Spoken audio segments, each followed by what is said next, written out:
President Nixon's departure for China. South Lawn, 17 February 1972.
Mr. Vice President, Mr. Speaker,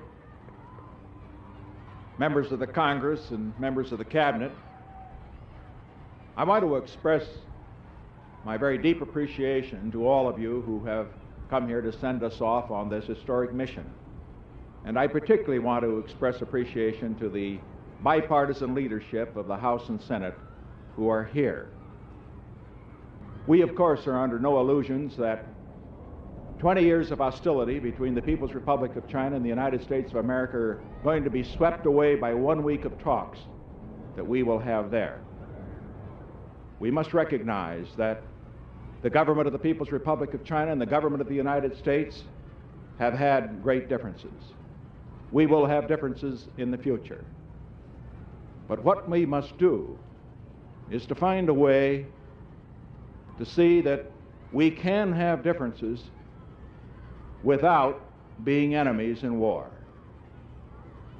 If we can make progress toward that goal on this trip, the world will be a much safer world, and the chance, particularly for all of those young children over there, to grow up in a world of peace will be infinitely greater. I would simply say in conclusion that if there was a postscript that I hope might be written with regard to this trip, it would be the words on the plaque which was left on the moon by our first astronauts when they landed there. We came in peace for all mankind. Thank you and goodbye.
The President's mood, I'm glad to say, after having worked with him and for him for 21 years, is one of really great pride, and certainly all of us have great pride in him today, because he's, as I think he always is, in complete control of his destiny, but more, I think, the country's and the world. His mood is pensive. He has studied, he has worked hard, he has thought about this for, well, I know from early 1967, 68, maybe longer, that somehow we had to have a negotiation. We couldn't have this many million people alienated from the United States.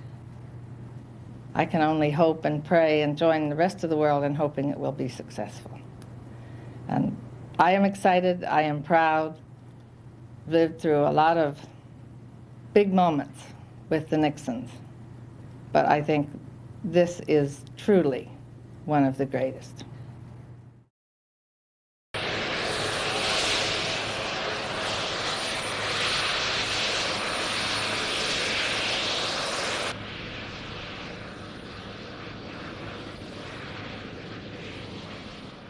Thursday, February 17th, departure ceremonies and the takeoff of Andrews all went very well with no problems. The President seemed to be in great spirits on the chopper going over to Andrews, as he too felt the whole thing had gone well.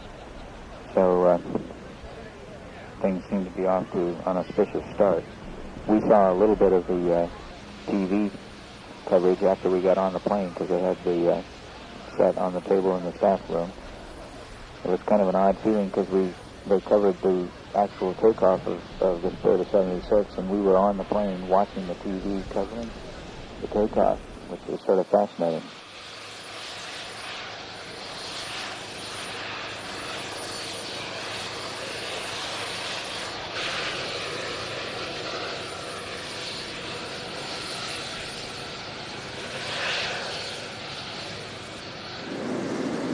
Well, I think what we have to do Bill, the first day is to feel it out, as we're going to find out what the mood is. We want to find out whether the mood might be on the basis of their statement they made a couple of days ago, or it might be they may have said that, now they may say something else. And I want to feel, naturally there'll be in the plenary sessions, we'll have all our interpreters there. But I do not want to have a situation, say, where I'm in what is basically a very private meeting with him, where there are extra people there. My experience has been that these times are really illustrative. They let it run. The difficulty is that day we have a plenary session and we have a dinner, don't we? They postpone the dinner? I've never seen them pay any attention. But they always start on the second. I mean, they're never late. Start on the second and end on the hour. But I think they, again, just judging by my October trip, they'll get it done in 2 hours in the plenary session, because you'll make a statement, he'll make a statement, and there'll be some general agreement on how to proceed. This is most interesting on the Chinese. Your comments before about Mao and Zhou and Malraux's anti-memoirs are most interesting. Yeah, and read the first part too. His talk about, really the more interesting part is his evaluation of de Gaulle. It's rather fascinating.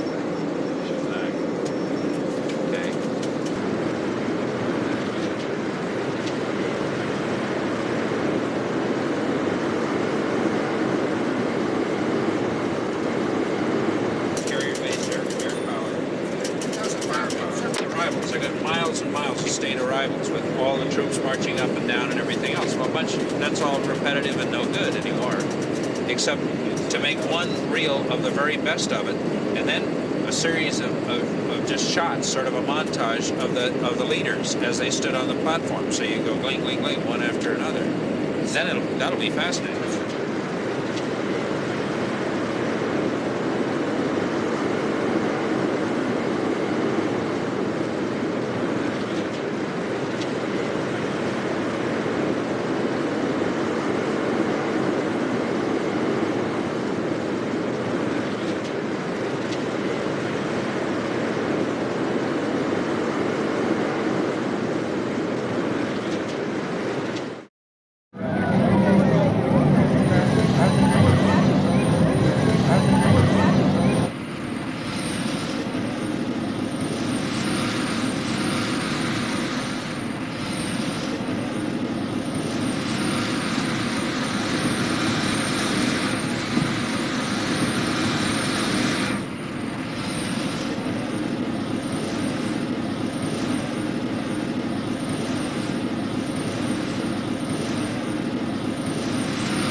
Yes. Hello, Governor. How are you? Good. Oh,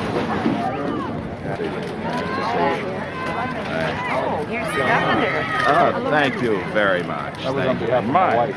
That's very. I'll do my own if you don't mind. Oh yeah. You, Governor, you get to do your own.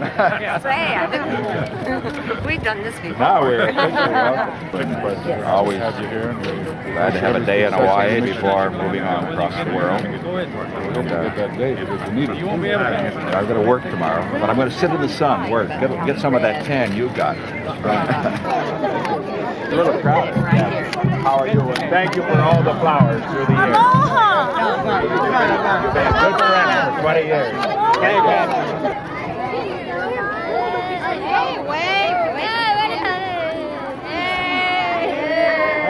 Great. Beautiful.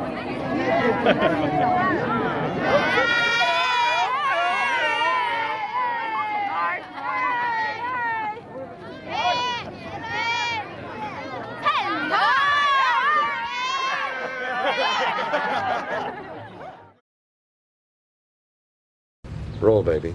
Roll.